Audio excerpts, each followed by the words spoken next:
রাজ্য বিজেপি মুখপাত্র শ্রমিক ভট্টাচার্য রয়েছেন আমাদের সঙ্গে টেলিফোন লাইনে। শ্রমিকবাবু, অতি সম্প্রতি আমরা জানি যে কলকাতা সুরক্ষিত শহর দেশের মধ্যে এমনটাই বিবেচিত হয়েছে।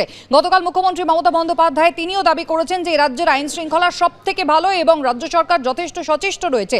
তারপর আজকে যে খবর আসছে যে রবিবার মারধর করা হয়েছিল, গত 5 বছর ধরে তোলা চাওয়া হচ্ছিল তিলজলা একজন প্রমোটারকে, বেধড়ক তাকে মারধর করা হয়, আজকে হাসপাতালে তার মৃত্যু হয়েছে। এটা প্রত্যাশিত, এটার মধ্যে নতুন কিছু নেই। কারণ পশ্চিমবঙ্গে এই মুহূর্তে যে সরকার আছে সেই সরকারের একজন দায়িত্বশীল প্রবীণ মন্ত্রী নতুন করে তার যৌবন ফিরে এসেছে। যৌবনকালে বক্সার ছিলেন শোভনদেব চট্টোপাধ্যায়। তিনি যে ভাষায় কথা বলছেন এটা সন্ত্রাসবাদীর ভাষা। যে সরকার কেন্দ্রীয় তদন্তকারী সংস্থা যারা তদন্ত করছে কোর্টের নির্দেশে এবং নজরদারিতে তাদের উপরে আক্রমণের প্ররোচনা দেয়, সেটাকে সমর্থন করে এবং তারপরে বলে আবার এ ধরনের ঘটনা ঘটবে, আমাদের যুব সংগঠন আছে, ছাত্র সংগঠন আছে, ক্লাব আছে, তাহলে বর্তমান যুব সমাজ এবং ছাত্র সমাজের একমাত্র কর্তব্য প্রাতিষ্ঠানিক লুট এবং চুরিকে শুধু প্রশ্রয় দেওয়া নয়, চোরকে প্রোটেক্ট করা। মুখ্যমন্ত্রীও বলে দিয়েছেন সব চোর চোর নয়। এর গুঁড়ো অর্থ কি সেটা বোঝবার মতো ক্ষমতা হয়তো আমাদের নেই, কিন্তু এটাই তো তৃণমূল। টাকা দিতে হবে, দখলদারির রাজনীতি। টাকা না দিলে যে কোনো অবস্থার সম্মুখীন হতে হবে এবং এভাবেই সরকারটা চলবে। তাই যতদিন পর্যন্ত তৃণমূল কংগ্রেস ক্ষমতায় আছে এ ধরনের ঘটনার সঙ্গে মানুষ অভ্যস্ত থাকবে দেখতে। যতক্ষণ না পর্যন্ত তৃণমূলের বিসর্জন হয় এই জিনিস চলবে। কারণ চূড়ান্ত দখলদারি চাপিয়ে দিয়েছে সমাজের উপরে।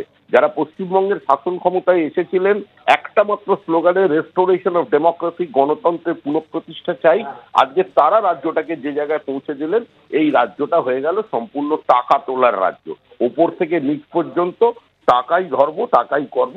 তার জন্য এই পরিস্থিতি তৈরি হচ্ছে। মানুষ সংঘবদ্ধভাবে পরবর্তী প্রজন্মের যদি এদের উচ্ছেদ না করতে পারে তাহলে এগুলো চলতে থাকে। শ্রমিকবাবু, ধন্যবাদ। প্রমোটিং বিবাদকে কেন্দ্র করে এক প্রকার গণপিটুনি, খুনের অভিযোগ। আমরা দাঁড়িয়ে রয়েছি পার্ক সার্কাস অঞ্চলে এবং যেটা জানা যাচ্ছে যে তিলজলা থানার অন্তর্গত একটি জায়গাতে এক ব্যক্তি, তিনি প্রমোটিং সঙ্গে জড়িত বা তিনি প্রমোটার হিসাবে পরিচিত এলাকায়, এবং তাকে প্রমোটিং সংক্রান্ত বিবাদের জেরে কয়েকজন ফোন করে হুমকি দিচ্ছিল এবং তারপর গত রবিবার দিন তাকে যখন ডাকা হয় তাকে বেদরব মারধর করা হয়। আমার স্বামীর নাম সাদেক খান, আর উনি একটা কনস্ট্রাকশন কাজ করতেন। এই বিষয় নিয়ে উনি কদিন থেকে ওনাকে পেরেশান করছিল। ওরা কারা? ওরা আলাই শুধু ফোন। ওরা কি করে?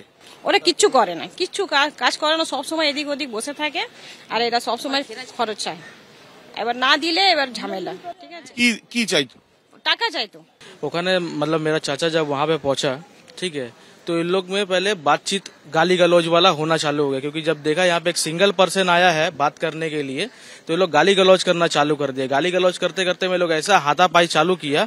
स्टार्टिंग में धीरे धीरे तो पहले आला मारा, उसके बाद फिर पीछे से 3-4 आदमी आके, एक का नाम है जुनैद, एक का नाम है सोहेल, एक का नाम है मन्ना है साबगाची एरिया में परोटी गली है, वो गली में। कैसे मारा उनको मारा सामान से, बंदूक का बाट, रॉड, अच्छा हॉकी, विकेट। अब एक सिंगल बंदा को 4 आदमी मिल के मारे। जब हम बचाने के लिए अंदर रास्ता में एक गली है सामने, स्पॉट में ही गली है, वो गली के अंदर टान के, ताकि अगर रास्ता में हो तो आदमी तो पकड़ लेगा, गली के अंदर घुसा दिया।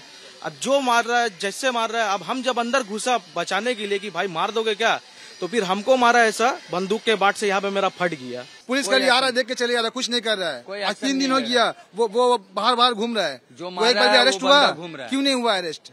अरेस्ट होना चाहिए ना, जब इतना बड़ा वो जो क्या चाहते हैं? हम इंसाफ चाहते हैं। গত 8 তারিখে যে লিখিত অভিযোগ, সেই অভিযোগের ভিত্তিতে 307 ধারায় মামলা রুজু হয়েছে এবং আজকে ওই ব্যক্তির মৃত্যু হয়েছে। পরিবারের সদস্যরা বলছেন যে পরিকল্পনা করে খুন করা হয়েছে ওই প্রমোটারকে। কেন? দীপ্তেন্দু চক্রবর্তীর সাথে আবির দত্ত, এবিপি আনন্দ, কলকাতা।